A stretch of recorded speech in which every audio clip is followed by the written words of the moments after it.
La limpieza con chorro abrasivo consiste en utilizar un fluido a altas velocidades o pequeñas partículas abrasivas muy finas que son expulsadas por medio de aire a velocidades de 900 hasta 18.000 metros por minuto.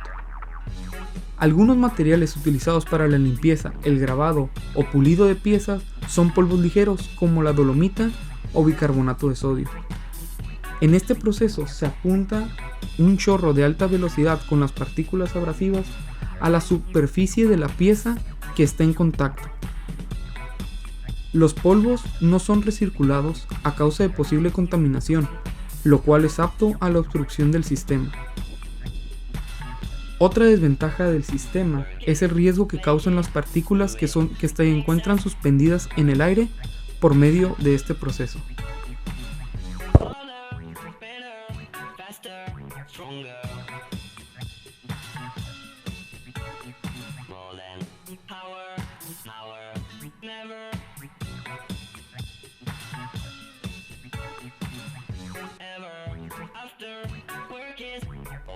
Limpieza de tambor o masa.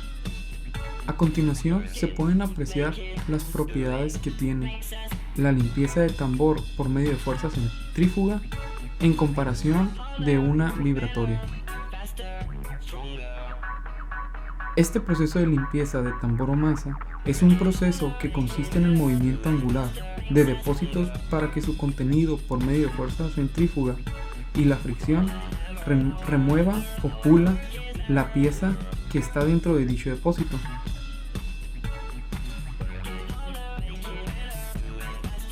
La fuerza generada por la HZ120, que es la máquina que vemos, es de 15 G, es decir, 15 veces la fuerza de gravedad. Como se puede observar, cada depósito tiene partículas de diferente material, el cual se le proporciona un distinto acabado a la pieza. Esto se debe al proceso de fricción mecánica que ocurre dentro de cada depósito.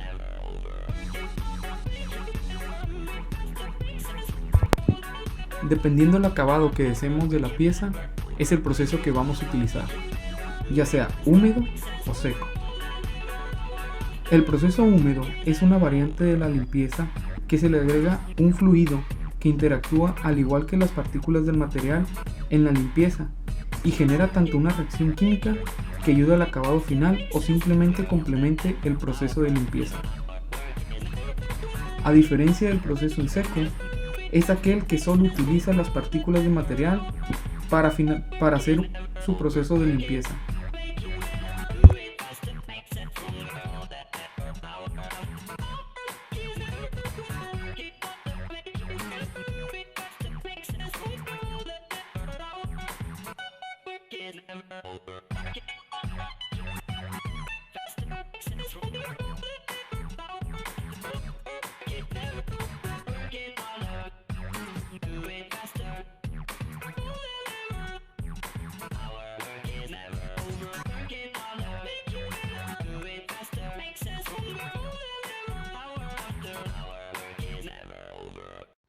Limpieza ultrasónica.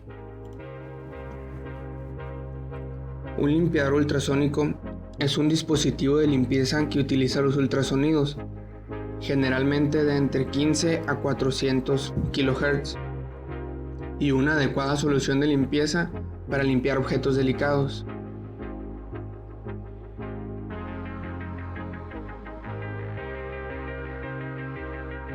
Los ultrasonidos no son efectivos sin la solución de limpieza. Estos precisan una solución apropiada para cada objeto y la suciedad a limpiar.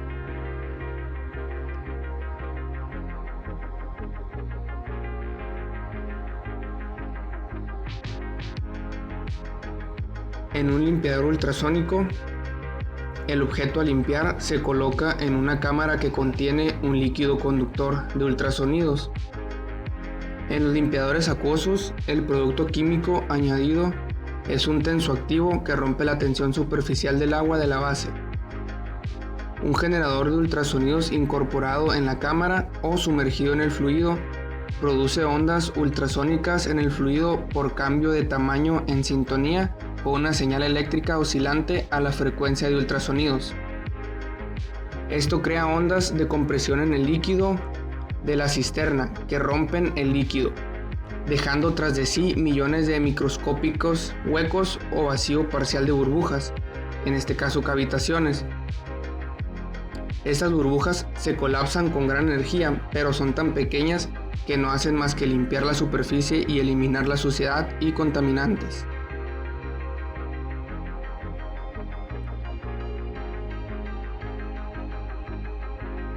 Este tipo de limpieza ultrasónicas son empleadas para limpiar piezas de joyería, lentes y otras piezas ópticas, o monedas, relojes y instrumentos quirúrgicos. También se utilizan para limpiar piezas industriales y equipos electrónicos.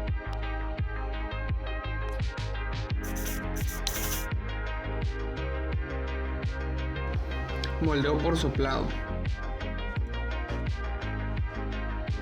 El moldeo por soplado es un proceso utilizado para fabricar piezas de plástico huecas gracias a la expansión del material. Eso se consigue por medio de la presión que ejerce el aire en las paredes de la preforma. Si se trata de inyección soplado o de extrusión soplado. Las bolas de acero que están parcialmente oxidadas se colocan dentro de un bote con un abrasivo. Se utiliza primero arena y después bolas de arcilla cocida y se agitarán, de manera que el abrasivo pulirá y limpiará la superficie de las bolas oxidadas.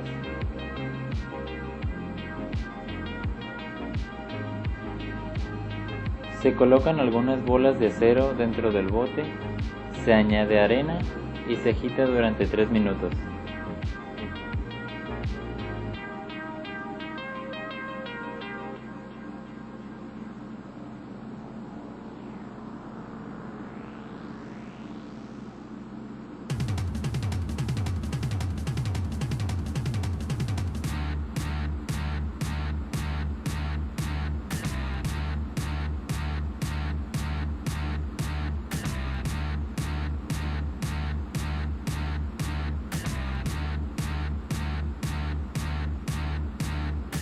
Ahora se repite el mismo proceso pero con las bolas de arcilla cocida.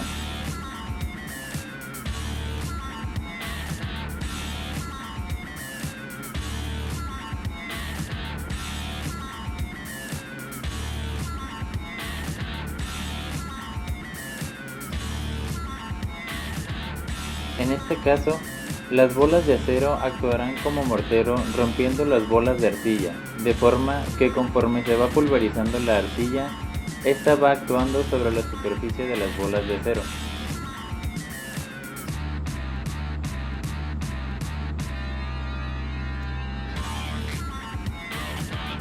Teniendo ambos resultados de los dos procesos de pulido, se puede observar claramente que el proceso con las bolas de arcilla cocida funciona mucho mejor.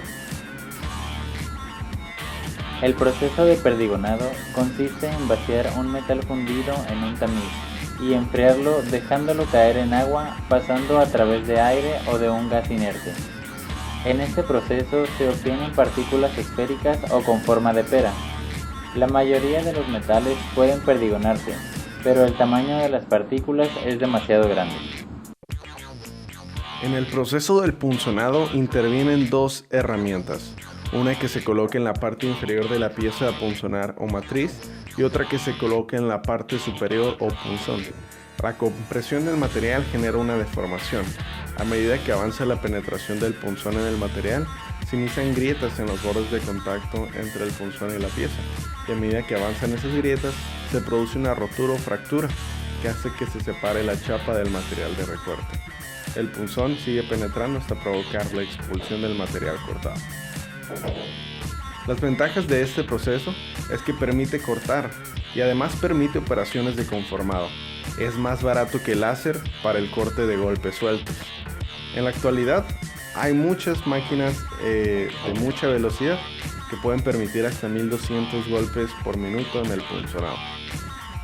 Los inconvenientes de utilizar este proceso es que requiere operaciones secundarias de acabado y también porque hay problemas para cortar espesores muy elevados y en agujeros de gran diámetro.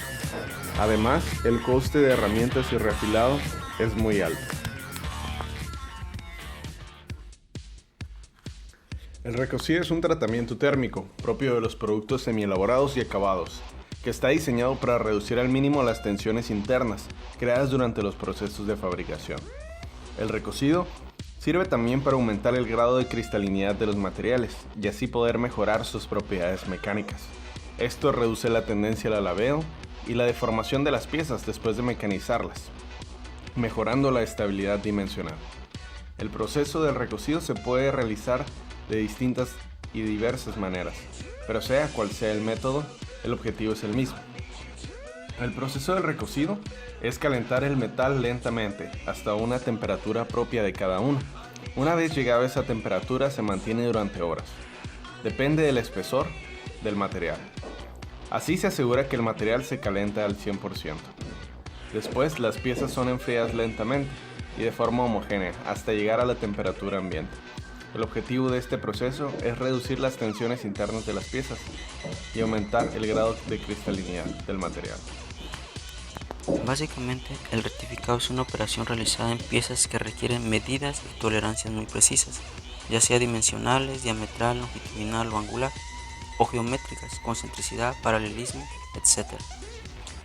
El proceso de rectificado utiliza una herramienta abrasiva llamada muela, constituida por granos de cuarzo, carburo de silicio y un aglutinante.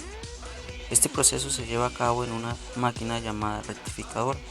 Suele utilizarse en la etapa final de fabricación, tras el proceso de torneado o el proceso de fresado, para la mejora de tolerancias dimensional y el acabado superficial de la pieza.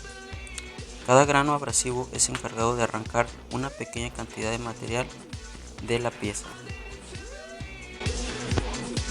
El refrentado es la operación realizada en el torno mediante el cual se mecaniza el extremo de la pieza en el plano perpendicular al eje de giro. Para poder efectuar esta operación, la herramienta se ha de colocar en un ángulo aproximado de 60 grados respecto al portaherramientas. De lo contrario, debido a la excesiva superficie de contacto, la punta de la herramienta correrá el riesgo de sobrecalentarse o llegar a romperse.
El remache es un elemento de fijación que se emplea para unir de forma permanente dos o más piezas. Consiste en un tubo cilíndrico llamado vástago que en su fin dispone de una cabeza. Las cabezas tienen un diámetro mayor que el resto del remache, para que así al introducir este en un agujero pueda ser encajado.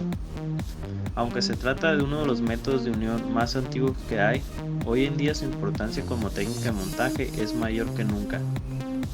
Esto debido en parte por el desarrollo de técnicas de automatización que consiguen abaratar el proceso de unión. Los campos en los que más se usa el remache como método de fijación son automotriz, electrodomésticos, muebles, hardware, industria militar, metales laminados, entre otros muchos.